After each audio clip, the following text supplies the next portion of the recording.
ଏଥିରେ ଆମେ ଯେବେ ଓଡ଼ିଶା ଯାଇଥିଲୁ ଆମର ଆରିସା ପିଠା ପ୍ରସ୍ତୁତ ହୋଇଥିଲା। ମୋ ଶାଶୁ ଆରିସା ପିଠା ପ୍ରସ୍ତୁତ କରିଥିଲେ। ମୁଁ କହିଲି ଏଇ ଭିଡ଼ିଓଟି ମୁଁ ଆପଣଙ୍କ ସହିତ ସେୟାର କରିବି, କାରଣ ମୁଁ ଏଇ ଭିଡ଼ିଓଟିକୁ ବନେଇକି ନେଇକି ଆସିଥିଲି, କିନ୍ତୁ ସମୟର ଅଭାବରୁ ମୁଁ ପୋଷ୍ଟ କରି ପାରୁନଥିଲି। ମୋ ଶାଶୁଙ୍କ ହାତ ରନ୍ଧା ଆରିସା ପିଠାର ରେସିପି, ଯାହାକି ବହୁତ ଟେଷ୍ଟି ହେଇଥିଲା। ବିଲକୁଲ ଗାଁରେ ଯେମିତି ଆମେ ଚୁଲିରେ ତିଆରି କରନ୍ତି, କଦଳୀ ପତ୍ରରେ ତିଆରି କରନ୍ତି, ଆଉ ଗାଁର ଗୁଡ଼ ସ୍ପେଶାଲି ଆମର ଓଡ଼ିଶାର ଯେଉଁ ଗୁଡ଼ ହୁଏ ପାଣି ଗୁଡ଼, ସେଇଥିରେ ତିଆରି ହେଇଥିଲା।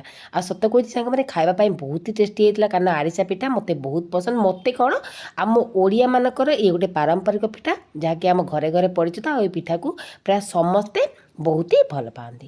ତ ଚାଲନ୍ତୁ ଆଜି ମିଶିକି ପ୍ରସ୍ତୁତ କରିବା ଆରିସା ପିଠା। ତ ଏପଟେ ଆପଣମାନଙ୍କୁ ଦେଖାଉଛି ଆମର ପୁରା ଆରିସା ପିଠା ପାଇଁ ଚାଉଳ ପୁରା ଭିଜା ହେଇକି ତାକୁ ରଖା ହେଇଥିଲା 4 ଘଣ୍ଟା ହେବ। ତାପରେ ତାକୁ ଗୋଟେ ଜାଗାରେ ଏମିତି ପାଣି ଛାଡ଼ିବା ପାଇଁ ଥୁଆ ହେଇଥିଲା, ଗୋଟେ ଛଣାକୁ ଛାଣି ଦିଆ ହେଇଥିଲା। ଏବେ ତାକୁ ମୁଁ ଗୋଟେ ଚୁନିରେ ତାକୁ କ'ଣ କରିଛି ନା, ତାକୁ ପୁରା ମୁଁ ଚାରିଆଡ଼େ ଖେଳେଇ ନେଇଛି, ଯେମିତିକି ଆମର ଏଇ ଯେଉଁ ଚାଉଳଟା ଆମେ ଯଦି ଚୁନା ପ୍ରସ୍ତୁତ କରିବା, ତ ତାର ଟିକେ ପାଣି ଯେତେବେଳେ ଟିକେ ଛାଡ଼ିଯିବ, ତାପରେ ଆମେ ତାକୁ ଚୁନା ପ୍ରସ୍ତୁତ କରିବା। ତ ତାକୁ ଅଳ୍ପ ଟିକେ ସମୟ ଶୁଖିବା ପାଇଁ ଦେଖନ୍ତୁ, ତାକୁ ଏମିତି ଫ୍ୟାନ୍ ତଳେ ଗୋଟେ ଚୁନିରେ, ମାନେ ଆପଣଙ୍କ ପାଖରେ ଯାହା ଥିବ, ଧଳା କପଡ଼ା ହେଉ ଲୁଗା ହେଉ, ତାକୁ ଆପଣ ଏମିତି ଖେଳେଇ ଦେବେ। ଦେଖିବେ ଆପଣଙ୍କର ପାଣିଟି ଜଲ୍ଦି ଛାଡ଼ିଯିବ। ତ 10 ମିନିଟ୍ ପରେ ଆପଣମାନେ ଦେଖିପାରୁଥିବେ ପାଣି ପୁରା ଛାଡ଼ିଗଲାଣି। ଏବେ ଚାଲନ୍ତୁ ଆମେ ଏଇ ଚାଉଳରୁ ଚୁନା ପ୍ରସ୍ତୁତ କରିବା। ଆଉ କାହାକୁ ସବୁ ଆମ ଓଡ଼ିଶାର ପାରମ୍ପରିକ ପିଠା ଭଲ ଲାଗେ, ନିହାତି ଭାବରେ ମୋତେ ସେୟାର କରିବେ। ଆଉ ଯାହାକୁ ଯେଉଁ ବି ପିଠା ପସନ୍ଦ, ମୋତେ ନିହାତି କମେଣ୍ଟ ସେକ୍ସନରେ କମେଣ୍ଟ କରିବେ। ମୁଁ ଆପଣମାନଙ୍କୁ ସେ ପିଠାର ରେସିପି ଅପଲୋଡ଼ କରିବା ପାଇଁ ଚେଷ୍ଟା କରିବି। ତ ଦେଖିପାରୁଥିବେ ପାଣି ପୁରା ଛାଡ଼ିଯାଇଛି।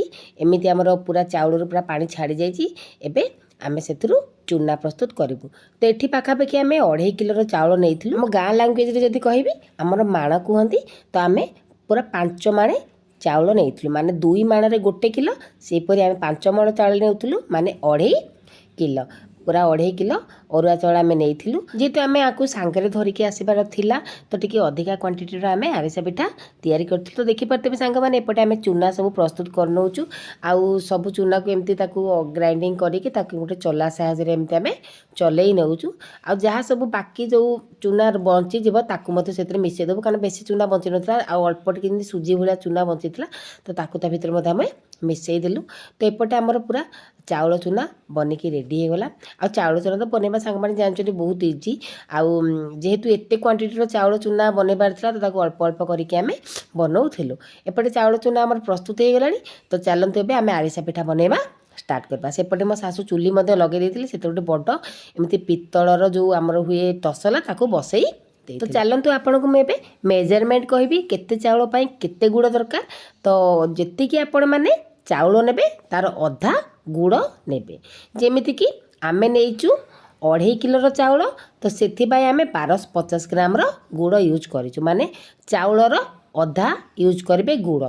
ଆଉ ଗାଁର ଗୁଡ଼ ତ ଆପଣମାନେ ଜାଣିଥିବେ କେତେ ଟେଷ୍ଟି ଲାଗେ। ଗାଁର ଗୁଡ଼ରେ ସ୍ପେଶାଲି ଯେଉଁ ଆରିସା ପିଠାଟା ହେଇଥାଏ ନା, ତାର ସ୍ୱାଦ ହିଁ କିଛି ଅଲଗା। ଆମେ ଏଠି ରହୁଛୁ, ଏଠିକାର ଗୁଡ଼ ଆଉ ଗାଁର ଗୁଡ଼ ଭିତରେ ଆମର ବହୁତ ସାରା ଫରକ ଥାଏ। ତ ଏପଟେ ଚୁଲି ଲଗାଇ ମୋ ଶାଶୁ ଏବେ ଗୁଡ଼କୁ ପାଗ କରିବାରେ ଲାଗିଗଲେ। ଗୁଡ଼ ପାଗ କେମିତି ନା, ଆପଣ ଜାଣିଥିବେ ଗୁଡ଼ ପାଗ ଆମେ ସେଇ ପର୍ଯ୍ୟନ୍ତ କରିବା ଯେ ପର୍ଯ୍ୟନ୍ତ କି ଆମ ହାତକୁ ବି ପୁରା ଜେଲି ଭଳିଆ ନ ଲାଗିବ। ତ ଆପଣଙ୍କୁ ଚାଲନ୍ତୁ ମୁଁ ଦେଖାଉଛି ଆମର ଗୁଡ଼ ପାଗ କିପରି ହେଲା। ତ ଫାଷ୍ଟ ଦେଖନ୍ତୁ, ଶାଶୁ ଏପଟେ ଆମର ଗୁଡ଼ ପାଗ କଲେ। ତ ଗୁଡ଼ ପାଗ ଚେକ୍ କରିବା ପାଇଁ 2ରୁ 3 ଥର ଆମେ ଚେକ୍ କରିଥିଲୁ, ଆମ ପାଗ ହେଇନଥିଲା। 3 ଥର ପରେ ଆପଣମାନଙ୍କୁ ଦେଖାଉଛି ଆମର ପାଗଟି ଏକଦମ ବଢ଼ିଆ ହେଇଛି। ମାନେ ଯଦି ଆପଣ ସେ ପାଗରୁ ଟିକେ ଆଣି ଏମିତି ଥଣ୍ଡା ପାଣିରେ ପକାଇଦେବେ, ଏବେ ଆପଣଙ୍କ ହାତକୁ ଏମିତି ସେ ଜେଲି ଭଳି ଲାଗିବ, ଜାଣିବେ ଯେ ଆପଣଙ୍କ ଗୁଡ଼ର ପାଗ ଏକଦମ ପରଫେକ୍ଟ ହେଇଛି। ବିଲକୁଲ ଗୋଟେ କଥା ମନେ ରଖିବେ, ବେଶୀ ମୋଟା ପାଗ କରିବେନି। ଯେମିତି ଆପଣଙ୍କୁ ଯେଇଭଳି ହିଁ ପାଗ ଦେଖେଇଥିଲି ସେଇଭଳି ହିଁ ପାଗ କରିବେ, ମାନେ ହାତକୁ ବିଲକୁଲ ଜେଲି ଭଳିଆ ଲାଗୁଥିବ। ଏବେ ଚୁଲିର ଯେଉଁ ଜାଳ ଆମେ କମ୍ କରିଦେଇଛୁ, ମାନେ ବାହାର କରିଦେଇଛୁ। ଏବେ ଅଳ୍ପ ଅଳ୍ପ କରି ଚୁନା ସେଥିରେ ପକାଉଛୁ। ଏପଟେ ମୁଁ ଚୁନା ପକାଉଥିଲି, ସେପଟେ ମୋ ଶାଶୁ ତାକୁ କ'ଣ କରୁଥିଲେ ନା, ଜନ୍ତି ଚାଲିଥିଲେ। ତ ମୋ ନଣନ୍ଦ ଆସି ଟିକେ ହେଲ୍ପ ମଧ୍ୟ କରିଦେଇଥିଲେ। ମୁଁ ଟିକେ ଭିଡ଼ିଓ ବନେଇ ଦେଉଥିଲି, ମୋ ନଣନ୍ଦ ଚୁନା ପକାଉଥିଲେ, ଆମ ଶାଶୁ ତାକୁ ଜନ୍ତୁଥିଲେ। କାରଣ ଏତେ ପରିମାଣର ଆରିସା ପିଠା ଆଉ ଜଣେ ତ କରିବା ମାନେ ପସିବୁଲ ହିଁ ନୁହଁ ନା। ତ ଦେଖିପାରୁଥିବେ ତାକୁ ଅଳ୍ପ ଅଳ୍ପ କରିକି ଏପଟେ ଜନ୍ତୁଣି ପ୍ରସ୍ତୁତ କରାଯାଉଛି। ତ ସାଙ୍ଗମାନେ, এই ଆରିସାର ରେସିପିଟି ଆପଣମାନେ ଦେଖୁଛନ୍ତି। ଯଦି ଆପଣମାନଙ୍କୁ এই ଆରିସାର ରେସିପିଟି ଭଲ ଲାଗୁଛି, ନିହାତି ଭାବରେ ମୋ ଭିଡ଼ିଓଟିକୁ ଗୋଟେ ଲାଇକ୍ ଆଉ ସେୟାର କରିବେ। ଚ୍ୟାନେଲରେ ନୂଆ ଥିଲେ ମୋ ଚ୍ୟାନେଲକୁ ସବସ୍କ୍ରାଇବ୍ କରିଦେବେ।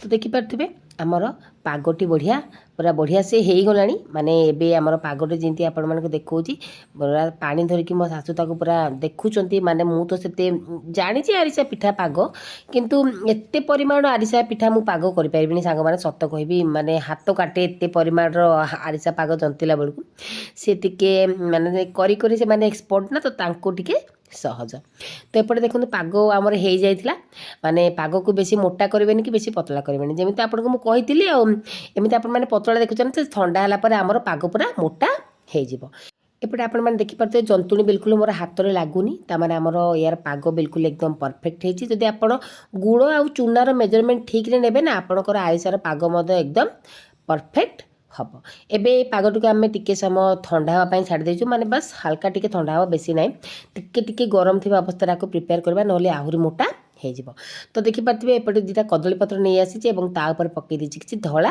राशि आरिसा हम आ राशि पड़े तार कौन टेस्ट भल आसो तो राशि पकई सारापर एबे से माने जो आमर जो आरिसार जो जंतुणी बा पाग कही पारते तार टिके टिके आणिकी एबे हाथ में पूरा गोल करी आ गोल कलापर से जो राशि पकई ना तापर ताकू प्रेस करदेवी बहुत इजी बनवा बहुत सहज जेहेतु मो सासू मु मो ननद 3 जन जाक बसिक आग फास्ट ताकू गढ़ी नेलु समस्ते मिसिकी गढ़ीले माने कामटा करने को सहज लगे आ जल्दी सरी जाए तो आपण मानक देखा गोटे पिठा मुझे बनईकी देखी आपण मानक आ गोटे पिठा आपन को बनईकी देखा आउ सतरे सांग मैंने बहुत खुशी लगुला जो मिसिकी बनाऊला एपटे गपसप होलु सेपटे टिके काम चलता तो बहुत बढ़िया लगुला आपण मैंने एमती गाँव में आरिसा पिठा बनाते कि ना निहाती भाव में मत कमेंट सेक्शन में जनइबे आमको तो सतरे बहुत बढ़िया लगी तो सांग मैंने सबू आरिसा पिठा को एपटे आम पूरा गढ़ी नेलु सेपटे मो ननद जाकि चूली लगे जेहेतु एत सारा आरिसा पिठा तो ताको पुणी छाणीवाई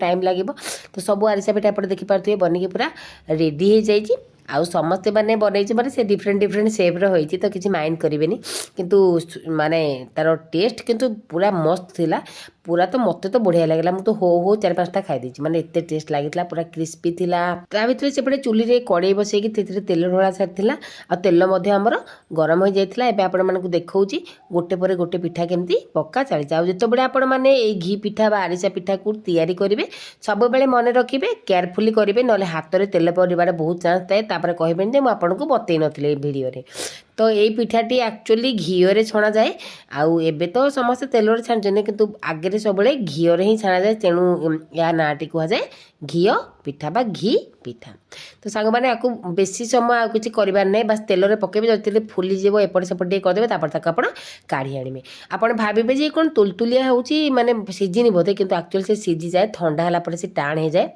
मु तो जो फास्ट फास्ट बनई मुझे भावुँ एगुड़ा सीझिनी बोली किंतु जो मुझे काढ़ी आनी ये पूरा सीझी जाइला आरिसा पिठा माने तेल पीब तो बहुत तेल जहाँ भी पीब आप जिते जहाँ कले भी आरिसा तेल पीब आ तेल पीब माने जानिबे जे से आरिसाटी आपनकर क्रिस्पी हम आउ ता भितर देखे पूरा मुड़मुड़िया लगे खाइला बेले तार टेस्ट किंतु बहुत बढ़िया लगी थाए तो देखिपे आपण मानक मु आरिसा पिठा सबू आमर छाणिला परे आपण मानक देखौची सबू केते बढ़िया से फुलुची आउ एबे चूलीर आम जालटा को कम करके छाणुचु कारण अधिका जाले कौन हुए ना से ऊपर पुड़ी जाए भितर बिल्कुल सीजेनी तो ताको एमती केयरफुल ही आमको छाणा पड़ो गैस है सेटा अलग कथा आम कम बेसी कर किंतु चूली रे जिते आम छाणते निहाती भाव चूलीर जाल को टिके कम बेसी करके ही छाड़ा जाए तो देखिपे सब पिठा गुड़ केते बढ़िया से फुली जाइए आउ टेस्ट साग मैंने आपको एक्सप्रेस भी करें टेस्ट केते सुंदर थिला आउ सतरे साग मैंने बहुत बढ़िया था रेसिपी टी निश्चित निज घरे